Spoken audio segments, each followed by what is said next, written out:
It was 2 in the morning at the Skylark Diner, a grease-stained establishment clinging to the edge of the industrial district like a barnacle on a rusting hull. The air inside usually smelled of burnt bacon and floor wax, but tonight, the atmosphere had shifted. The air grew heavy, charged with the static electricity of violence, the moment the black SUVs pulled up to the curb. Their headlights cut through the gloom like searchlights in a prison yard, illuminating the rain that fell in sheets against the plate glass windows. Inside, Ash stood behind the counter, her hands moving with practiced, robotic efficiency as she dried a stack of ceramic plates. She was 26, with skin that glowed like polished obsidian under the harsh fluorescent buzzing overhead, and she wore the light blue uniform of the Skylark with a dignity that seemed to contradict the stains on her white apron. She wasn't just a waitress. She was a fixture, a ghost in the machine of the night shift. When the door chimed, it wasn't a welcome sound. It was a warning. 3 men entered first, their suits tailored to hide the bulges of holsters, their eyes scanning the room with the predatory boredom of wolves entering a sheep pen. They secured the corners, their presence driving the few remaining truck drivers to hastily drop cash on their tables and scurry out into the storm. Then he walked in, Dae-hyun, the prince of the Park Syndicate. He was devastatingly handsome, with high cheekbones that looked like they could cut glass and hair slicked back with severe precision, but his eyes were dead things, voids that swallowed the light. He wore a charcoal suit that cost more than the diner itself, and he moved with the languid confidence of a man who knows that no one in the room would dare to breathe without his permission. He didn't look at the menu. He didn't look at his guards. He looked straight at Ash, his gaze stripping away the context of the diner and reducing her to an object of mild curiosity. He slid into the center booth, the red vinyl squeaking in protest, and snapped his fingers. It was a sharp, dismissive sound that echoed like a gunshot in the silent room. "Coffee," he said, his voice a low baritone that vibrated through the countertop. "Black. And try not to spill it, sweetheart." Ash didn't flinch. A lesser woman would have trembled. A smarter woman would have run. But Ash simply set down the towel, her movements deliberate and slow, refusing to grant him the satisfaction of a reaction. She could feel the eyes of his henchmen boring into her back, a physical weight of threat and lechery, but her heartbeat remained steady, a rhythmic war drum in her chest. As she walked toward the brewing station, she wasn't thinking about the danger. She was thinking about the irony. He called her sweetheart because he saw a waitress. If he looked closer, he would have seen the scar hidden beneath her collar, a souvenir from a life he thought he had extinguished years ago. She grabbed the pot, the glass hot against her palm, and turned.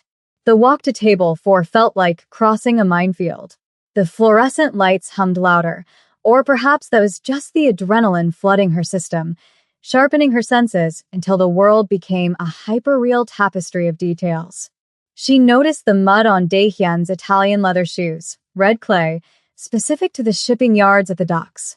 She noticed the way his right hand rested near his lapel, guarding something, perhaps a weapon, perhaps a letter. And she noticed the way he watched her, a smirk playing on his lips, expecting her to be flustered by his beauty or his power. She reached the table and poured the coffee. The stream of dark liquid was steady, creating a perfect circle of steam rising between them. "Is there anything else?" Ash asked, her voice cool, devoid of the subservience he was clearly accustomed to. Dae-hyun looked up, his smirk widening into something more wolfish. He leaned forward, resting his elbows on the sticky table, invading her personal space with the scent of sandalwood, expensive tobacco, and the metallic tang of rain. "You're new," he observed, not asking but stating. The old woman who usually works this shift. She knew better than to make eye contact. He reached out, his fingers brushing against her hand as she held the pot. His skin was cold, contrasting with the heat of the coffee. "You have steady hands for a girl working the graveyard shift in this part of town. Most people shake when I walk in. Why aren't you shaking?" The question hung in the air, a challenge wrapped in velvet. His henchman chuckled, a low, sycophantic sound from the booth behind him. One of them, A brute named June with a neck as thick as a tree trunk called out, "Maybe she doesn't know who you are, boss. Maybe she needs a lesson in local politics." Dae-hyun didn't look away from Ash's face. He was searching for fear, for that flicker of panic that fueled his ego. But all he found was a placid lake, dark and deep, reflecting his own arrogance back at him. "I know who you are," Ash said, pulling her hand away slowly, breaking his contact. "And I know that even kings bleed if they step on glass." The silence that followed her words was absolute. It wasn't the silence of an empty room. It was the silence of a held breath before the plunge. The humor vanished from Dae-hyun's face instantly, replaced by a razor-sharp focus. His pupils dilated. The air in the diner seemed to drop 10 degrees.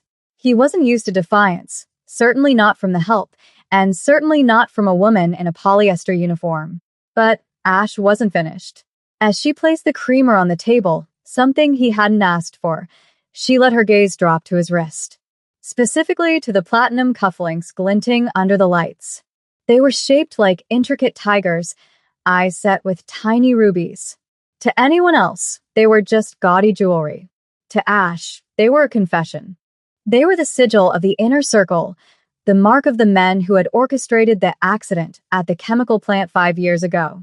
The accident that hadn't just killed workers, it had erased families to cover up a smuggling operation, including hers. She felt a phantom burning on her skin, the heat of that night, but she forced it down into the pit of her stomach, turning it into fuel. "Black coffee," Ash said, her voice dropping to a whisper that only he could hear. Just like the smoke over the Incheon warehouse in 2019. It took 3 days for the ash to settle. "Do you remember the smell, Mr. Park? Or were you too busy counting the insurance money?" The effect was immediate. Dae-hyun stiffened as if he had been electrocuted. His hand shot out, grabbing her wrist, not gently this time, but with a bruising grip that promised violence. The playful facade was gone. The monster was awake. "Who are you?" he hissed, his voice lethal. "Who sent you? Is it the Triad? The Russians?" He twisted her arm slightly, trying to force a wince, trying to regain the dominance he had lost in a single sentence. But Ash didn't pull away. She leaned into the pain, her face inches from his. This was the moment of the cold open, the twist realized. The hunter had stepped into the trap. "No one sent me," she replied, her eyes locking onto his with a terrifying intensity. "I'm just the loose end your father forgot to burn." June was out of his booth in a second, his chair clattering to the floor. "Boss," he shouted, hand reaching for the inside of his jacket. The other guard was already moving to lock the front door. Flipping the sign to "closed," the diner was no longer a place of business. It was a kill box. Dae-hyun held up a hand, stopping his men in their tracks, but his eyes never left Ash. He was dissecting her now, analyzing the threat. He saw the calluses on her fingers, not from scrubbing dishes, but from something else. Something tactical. He realized with a jolt of shock that the waitress dress was a costume, a camouflage that he had foolishly fallen for. The adrenaline spiked in his blood, but mixed with it was something confusing, something perverse. He was intrigued. He had spent his life surrounded by people who feared him or wanted to use him. Here was a woman who looked at him with pure, unadulterated hatred, and she was beautiful in her rage. "My father left many things unburned," Dae-hyun said softly, releasing her wrist but keeping his hand hovering near hers, a magnetic tension building between them. "He is a careless man, but I am not." "We'll see," Ash replied, rubbing her wrist where his fingers had left red marks against her dark skin. She stepped back, putting the counter between them again, creating a barrier that felt fragile against the violence escalating in the room. Careless men create their own executioners. "You drink your coffee, Dae-hyun.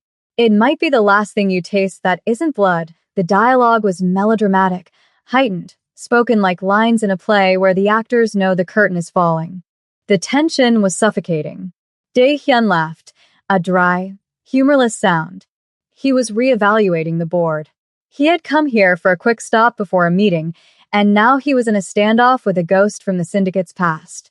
He signaled June to stand down, but to keep his weapon ready.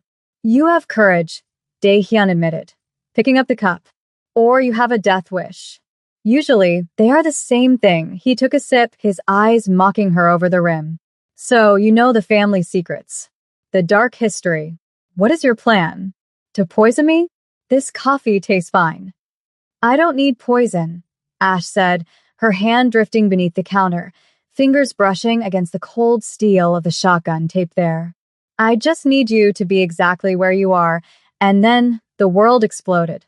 It wasn't Ash who fired. It wasn't Dae-hyun. The entire front window of the Skylark shattered inward in a shower of diamond-like glass shards as automatic gunfire raked the diner from the street. The roar was deafening, a chaotic symphony of destruction. Bullets tore through the red vinyl booths, exploded the ketchup bottles into red mist, and sparked against the chrome napkin holders. Dae-hyun was thrown from his seat, not by the impact, but by instinct, diving for the floor. But he wasn't fast enough. A bullet clipped his shoulder, spinning him around, leaving him exposed on the linoleum. June was down, screaming, clutching his leg. The assassins outside were professional, precise, and they were moving in to finish the job. Dae-hyun scrambled, his gun lost under the table, his eyes wide with the sudden realization of his own mortality. He looked up, expecting the final darkness. Instead, he saw blue. Ash vaulted over the counter, moving with the fluidity of a jungle cat. She didn't look like a waitress anymore. She looked like an avenging angel. She landed in front of him, the shotgun in her hands, pumping the action with a sound that cut through the ringing in his ears. She wasn't trying to kill him. She was standing between him and the door. The irony crashed into him harder than the bullet. The woman who wanted him dead was the only thing keeping him alive. The deafening roar of the shotgun blast seemed to suck the oxygen right out of the room, replacing the smell of stale coffee with the acrid, metallic biting scent of cordite. Ash didn't hesitate. She was a blur of motion, a kinetic force of nature that defied the stillness of the diner. She racked the slide again, clack clack, a sound that was both mechanical and terrifyingly final.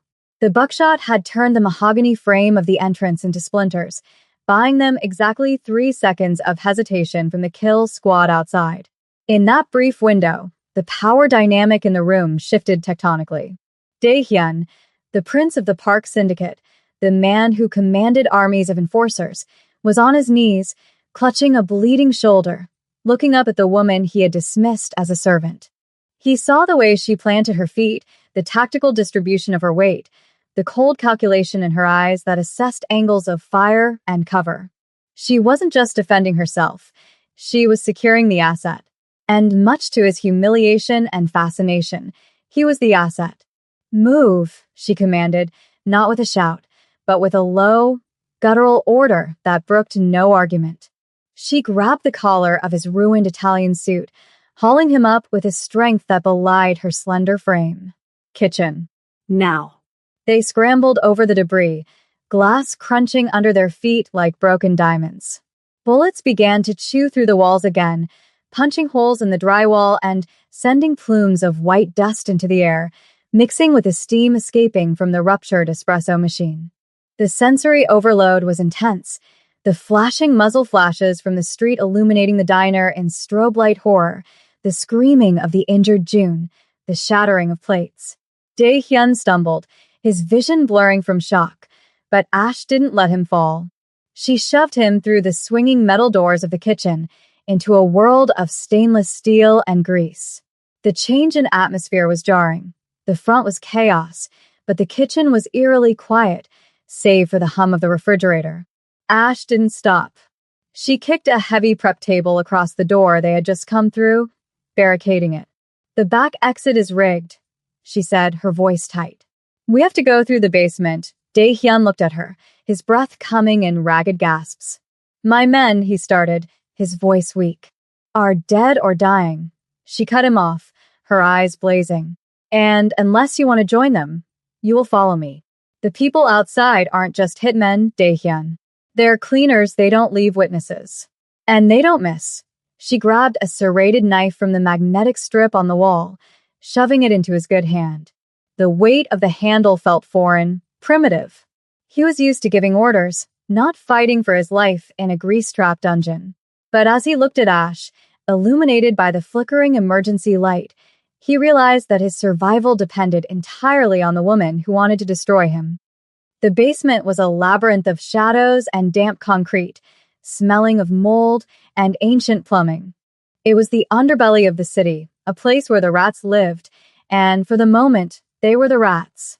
Ash led him through the darkness with a familiarity that suggested she had memorized the blueprints of this building long before she ever put on the apron. Every step sent a jolt of agony through Dae-hyun's shoulder, but the adrenaline kept him moving. He watched her back, the way her muscles coiled and released, the way she checked corners with a shotgun barrel leading the way. "You planned this," he whispered, his voice echoing slightly in the narrow corridor. "You knew they were coming." Ash paused at a heavy iron door, her hand hovering over the latch. She turned to look at him, her face half in shadow, looking like a noir painting brought to life. "I knew someone was coming," she corrected, her tone icy. "I just didn't expect them to be on your payroll," the accusation hung in the dank air. Dae-hyun frowned, confusion warring with the pain. "My payroll? Those men wore the insignia of the Red Lotus on their vests," she finished for him. "Your father's personal guard. You aren't being hunted by rivals, little prince. You're being pruned from the family tree." The revelation hit him harder than the bullet. The Red Lotus. His father's elite executioners. The betrayal was so absolute, so monstrous, that his mind refused to process it at first. But the logic was cold and undeniable. He had been asking questions about the shipping manifests, about the old chemical plant fires. He had been getting too close to the rot at the heart of the empire. Ash shoved the door open, revealing the rain-slicked alleyway behind the diner. The storm was raging harder now, the wind howling like a banshee. Her car, a rusted, nondescript sedan that looked like it belonged in a scrapyard, was parked under the shadow of a dumpster. "Get in," she ordered, unlocking the door. "And keep your head down." As he slid into the passenger seat, the smell of old upholstery and vanilla air freshener filling his nose, Dae-hyun looked at the woman sliding into the driver's seat. She tossed the shotgun into the back, the weapon clattering against piles of files and surveillance gear. She wasn't a waitress. She wasn't just a survivor. She was a hunter who had been waiting for the right moment to strike, and now, fate had handcuffed them together. The engine roared to life with a cough and a sputter, and as they peeled out of the alley, leaving the burning diner behind in the rearview mirror, Dae-hyun realized that the dangerous part of his night wasn't the shootout. It was being alone in a car with Ash. The safe house was less of a home and more of a bunker disguised as a studio apartment. It was located in the tangled veins of the city's old district, where the buildings leaned against each other like drunkards and the streetlights had long since been shot out. Inside, the air was stagnant, smelling of dust, rubbing alcohol, and the faint, lingering scent of lavender soap, a stark, feminine contrast to the harsh utility of the space. Maps and photos were taped to the walls, a chaotic mosaic of the park syndicate's operations, connected by red string like a conspiracy theorist's web. Dae-hyun sat on the edge of the narrow bed, his shirt stripped off, shivering slightly as the shock began to settle in. The room was dim, lit only by the amber glow of a street lamp filtering through the blinds, casting stripes of light and shadow across his torso. He watched Ash as she gathered supplies, gauze, antiseptic, a needle, and thread. She moved without the frantic energy of the diner. Here, she was methodical, surgical. She placed a bottle of cheap whiskey on the nightstand next to him. "Drink," she said. "I don't have lidocaine, and this is going to hurt."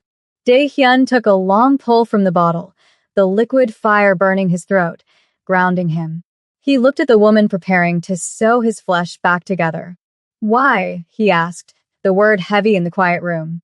"You hate me. You hate my family. You could have let the Red Lotus finish the job. You could have walked away and let the monsters eat each other." Ash paused, the needle hovering over the open wound on his shoulder. Her eyes met his, dark and unreadable, pools of ancient anger. "Because death is too easy for you," she whispered, leaning in close. He could feel her breath on his skin, cool against his feverish heat. "If you die, you become a martyr. A tragedy. Your father spins the story, uses your death to consolidate power. I don't want you dead, Dae-hyun. I want you to burn everything down." She pressed the antiseptic pad to the wound. He hissed, his hand gripping the bedsheets until his knuckles turned white. She didn't apologize. She just began to stitch, her fingers deft and steady against his skin. The physical intimacy of the moment was suffocating. The blood, the pain, the proximity. It was a perverse subversion of a romantic embrace. "My father," Dae-hyun gritted out, the pain sharpening his mind. "He thinks I'm weak. He thinks I'm soft because I didn't want to expand into the human trafficking routes." He looked at the photos on the wall, seeing his own face in some of them, captured through a telephoto lens. "You've been watching me for a long time." Ash tied off the stitch and snipped the thread with her teeth, a gesture so raw it made his stomach flip. "I've been watching for 5 years, she said, tossing the bloody gauze into a metal bin. "I saw you at the funeral of the workers. I saw you trying to pay the families out of your own pocket, quietly, so the board wouldn't know." She stood up, wiping her hands on a rag. "That's why you're alive. Not because I forgive you, but because you have a conscience. It's a small, shriveled thing, buried under layers of silk and arrogance, but it's there." She walked to the window, peering out through the blinds. "We have until morning. The Red Lotus will sweep the city. If we stay here, we die. If we run, we die." Dae-hyun stood up, testing his shoulder. It throbbed, but the bleeding had stopped. He walked up behind her, close enough to smell the rain still clinging to her hair. The power dynamic had shifted again. They were no longer predator and prey. They were partners in a foxhole. "We don't run," he said, his voice dropping to that dangerous, commanding baritone. "We go to the source. Tomorrow night is the Platinum Gala. The entire board will be there. My father will be there." He reached out, his hand hovering near her waist, not touching, but close enough to feel the heat. "You have the evidence. I have the access." We walk in through the front door. Ash turned to face him. The tension in the room was electric, a volatile mix of hatred, respect, and something darker, more magnetic. "Suicide," she said flatly. "Vindication," he countered. "We expose them. We destroy the legacy." And then he paused, his eyes searching hers. "And then, if you still want to kill me, I won't stop you." Ash held his gaze for a long moment, the silence stretching taut like a piano wire. Finally, the corner of her mouth twitched up, not a smile, but a grimace of agreement. "Deal," she said. "But you carry your own gun this time." The preparation was a montage of cold steel and silk, a transformation that felt like armoring up for war. The next 24 hours were a blur of strategy and tension. Ash pulled a sleek, black evening gown from the back of her closet, a relic from a previous undercover life, while Dae-hyun called in the only favor he had left, a tailor who owed him his life, to bring a tuxedo to the safe house. The visual contrast was striking. The gritty, peeling wallpaper of the apartment serving as the backdrop for 2 people dressing for the most exclusive event of the year. Ash strapped a thigh holster beneath the high slit of the velvet dress, the cold metal of a compact pistol resting against her skin. She applied makeup not to beautify, but to mask, sharpening her features, turning her face into a weapon of distraction. Dae-hyun watched her, buttoning his crisp white shirt with his good hand. The injury slowed him down, forcing him to rely on her help for the cufflinks, the same tiger cufflinks he had worn in the diner. As she fastened them, her fingers brushing his wrists, the air between them grew heavy again. "You keep these?" she asked, her voice low. "Reminders," he replied, "of what I need to atone for." They arrived at the Platinum Gala in a stolen luxury sedan, blending in with the parade of limousines depositing the city's corrupt elite. The hotel ballroom was a cavern of opulence, Crystal chandeliers dripping light, mountains of shrimp on ice, and the murmuring of billionaires trading lives like stocks. The air smelled of expensive perfume and moral decay. As they entered, heads turned. Not just because Dae-hyun was supposed to be missing or dead, but because of the woman on his arm. Ash was radiant, a dark star absorbing the light, moving with a regal grace that made the socialites look like amateurs. But beneath the glamour, they were coiled springs. Smile, Dae-hyun whispered, his hand warm on the small of her back. You're the love interest tonight. Not the executioner. I can be both, she murmured back, her eyes scanning the room, marking targets. She spotted the Red Lotus guards positioned at the exits, their earpieces the only giveaway in their tuxedos. They had walked into the lion's den, and the lions were hungry. At the center of the room, holding court, was Chairman Park, an older, withered version of Dae-hyun, with eyes like frozen chips of flint. He was laughing with a senator, a glass of champagne in his hand, completely unaware that his ghost had just walked in the door. The plan was simple: get to the podium, hijack the feed, and broadcast the drive Ash had spent 5 years filling with proof of the syndicate's atrocities. But plans rarely survive contact with the enemy. As they moved through the crowd, a hand clamped onto Dae-hyun's uninjured shoulder. It was June, miraculously alive, limping heavily, his face pale and sweating. But he wasn't alone. He was flanked by 3 security guards. Boss, June rasped, his eyes darting nervously. Your father. He knows. He's waiting for you in the private study upstairs. He says if you make a scene here, he detonates the gas lines in the basement. Everyone dies. The threat was a bucket of ice water. The public reveal was a trap. Ash stiffened, her hand drifting toward her thigh. Dae-hyun tightened his grip on her waist, stopping her. He's bluffing, Dae-hyun said, though his heart hammered against his ribs. He wouldn't destroy his own power base. He would if it meant stopping the leak, Ash whispered. We have to split up. I'll take the basement. You take the father. It was the near-death experience set up. They had to separate to save the whole. Dae-hyun looked at her, realizing this might be the last time he saw her. Don't die, he commanded. I still owe you a drink, Ash smirked, slipping away into the crowd like smoke. Make it a double. The climax exploded not with a bang, but with a voice. Dae-hyun kicked open the double doors to the private study, startling the chairman. The old man sat behind a massive oak desk, a pistol resting on the blotter. You disappoint me, son, the chairman sighed, looking at Dae-hyun with profound weariness. Consorting with the help. Trying to grow a conscience, Dae-hyun didn't waste words. He walked forward, the barrel of his father's gun raising to meet him. It wasn't a conscience, father, Dae-hyun said, his voice filling the room. It was survival. Meanwhile, in the basement, Ash was fighting a war in a ball gown. She had taken out 2 guards with efficient, brutal strikes, her dress torn, her heels discarded. She found the gas main, rigged with C4. A timer was ticking down. 30 seconds. She didn't have tools. She only had instincts. Back in the study, the chairman pulled the trigger. Click. Dae-hyun didn't flinch. He held up the firing pin he had removed from the gun years ago, a paranoid insurance policy he had kept since he was a teenager. You taught me to trust no one, Dae-hyun said coldly. He crossed the room and struck his father, a single, decisive blow that knocked the old man unconscious. At the exact same moment, the ballroom screens flickered. The music died. Ash, having bypassed the bomb by cutting the power to the detonator receiver, had patched the drive directly into the hotel's server from the basement maintenance room.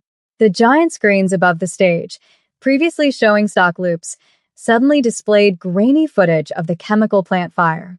Then documents. Bank transfers. Emails ordering the hits. The crowd gasped, a collective sound of shock that rippled through the hall. The illusion was shattered. The police sirens, tipped off by Ash hours ago, began to wail outside, a symphony of justice approaching. Dae-hyun stood over his father, watching his empire crumble on a private monitor. He felt a strange lightness, a lifting of a burden he had carried since birth. He wasn't the prince anymore. He was just a man. He turned and ran, not away from the police, but toward the basement. He found Ash sitting on a crate, breathless, smeared with grease, holding her shoes in her hand. She looked up, exhausted but triumphant. "Did we win?" she asked. Dae-hyun knelt before her, ruining his tuxedo pants on the dirty floor, and took her face in his hands. "The world is watching them fall," he said. "We won," he kissed her then, a collision of relief and adrenaline, tasting of blood and victory. It wasn't a fairy tale kiss. It was a promise sealed in the wreckage of their old lives. The aftermath was a media storm that lasted for months. The trials were televised, the Park Syndicate dismantled piece by piece. But the two people who started the fire were nowhere to be found. They had vanished into the ether, leaving behind only rumors. The final scene opens on a small, sun-drenched beach in a country with no extradition treaty. A small cafe overlooks the turquoise water. Ash is there, wearing a simple white dress, no apron in sight. She is sitting at a table, reading a newspaper with a headline, "Corruption Purge Complete." A shadow falls over the table. She looks up to see Dae-hyun, holding 2 cups of coffee. He looks different, lighter, the darkness in his eyes replaced by the reflection of the sea. He places the cup down. "Black," he says, a playful smirk on his lips. "And I didn't spill it." Ash smiles, a genuine, radiant smile that reaches her eyes. She takes the coffee, her fingers brushing his. "You're learning," she teases. They aren't looking at the past anymore. They are looking at the future. And that, my friends, is why you never judge a book by its cover and you never underestimate the waitress. She didn't just serve him coffee. She served him his destiny. So, what would you have done in Ash's shoes? Let me know in the comments below. Until next time, stay sharp, stay dangerous, and keep watching.